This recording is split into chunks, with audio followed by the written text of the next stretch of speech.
Stone crusher owner association की तरफ से आज दोबारा पत्रकार बंधुओं से हम मुखातिब हो रहे हैं। उसका कारण यही है कि डिपार्टमेंट ऑफ जियोलॉजी माइनिंग ने कल एक बड़ा बेहतरीन निर्णय लिया है कि कश्मीर खित्ते के अंदर 58 ब्लॉक जो हैं वहाँ स्थानीय जो हमारे क्वेरी ओनर्स हैं, जो वहाँ के स्टोन क्रशिंग यूनिट ओनर्स हैं, उनको अलॉट किए हैं। और ये वो ब्लॉक्स थे जो कि बाहरी कंपनियों ने टेंडर डाले थे, लेकिन वो एनवायरनमेंट क्लियरेंस समय रहते अपने डॉक्यूमेंटेशन पूरे नहीं कर पाए और उनके वो कैंसिल करके स्थानीय लोगों को दिया है। ये बड़ा सराहनीय कदम है। हम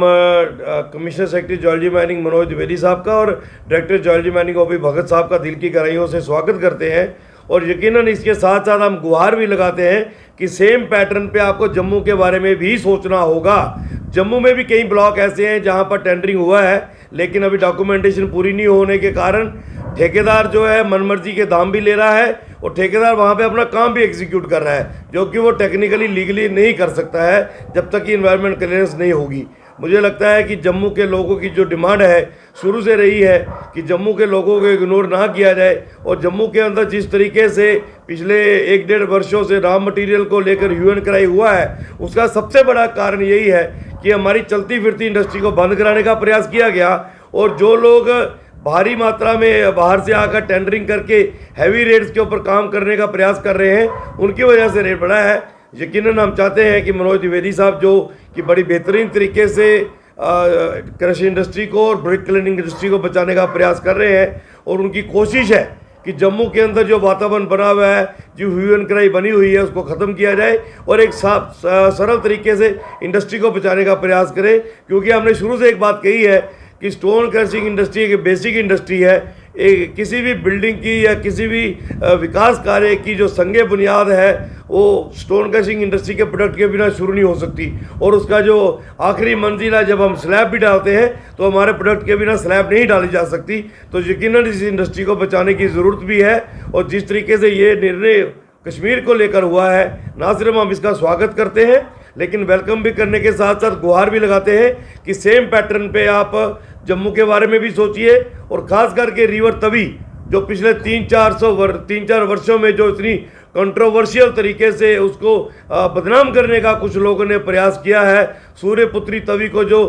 इलीगली कई लोगों ने ज़बरदस्ती बताने का प्रयास किया कि इलीगल माइनिंग भी चलती रहे और ऑनरेबल हाई कोर्ट की नज़रों में उसको बैन भी बताते रहे। वो एक घोरक धंधा जो चल रहा था, जो 300-400 करोड़ रुपए का स्कैम है, उसको भी अनर्थ करने का प्रयास करना चाहिए। यकीनन जिस तरीके से माइनिंग जो है बैन होने के बाद इलीगल माइनिंग तो चलती रही, लेकिन उसके बावजूद जो रिवर बेड मटीरियल रेज हुआ है, आने वाले दिनों में तवी के एडजॉइनिंग जितने भी 40-45 गांव हैं, इनकी सबकी ज़िंदगी खतरे में है। और फ्लड कंट्रोल डिपार्टमेंट पहले ही हाथ खड़े कर चुका है कि हम इनको प्रोटेक्शन नहीं दे पाएंगे। ऐसी कंडीशन में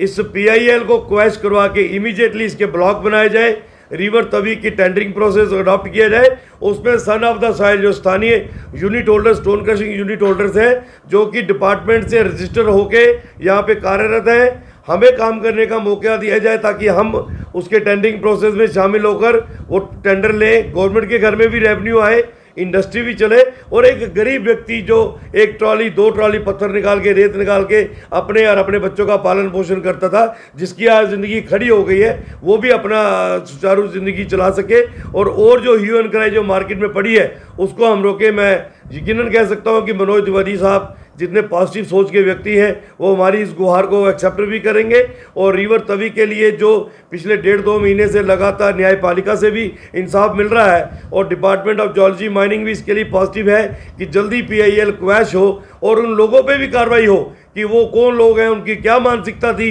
कि उन लोगों ने ये PIL लगाई, क्या उनका स्वार्थ था, क्या सूर्यपुत्री से इतना प्यार जाग गया कि उनको PIL बैन लगवा दी गई, तभी बैन करवा दी गई। और उसके बाद भी अंडर द बेल्ट वो किसी न किसी तरीके से बड़ी मछलियों के साथ मिलकर माइनिंग चलाते रहे, जिसकी वजह से 300 से 400 करोड़ रुपए का जो है मटीरियल तवी में से निकल गया, लेकिन सरकार के घर में एक फूटी कौड़ी भी नहीं आई। चंद घरों को मालामाल किया गया है। मैं यकीनन कह सकता हूं कि डिपार्टमेंट इस बात को गंभीरता से लेगा। आने वाले दिनों में PIL क्वैश करवा के रिवर तवी के ब्लॉक्स बनाकर यहाँ के son of the soil unit holder stone crushers जो तवी के अंदर बैठे हुए हैं उनके हवाले किया जाए, ताकि हम जो एक चौकीदार का रोल निभा रहे हैं, हमारे से बेहतर तवी की जो रक्षा है वो कोई नहीं कर सकता है। हमारा वो सोर्स है, हमारा वो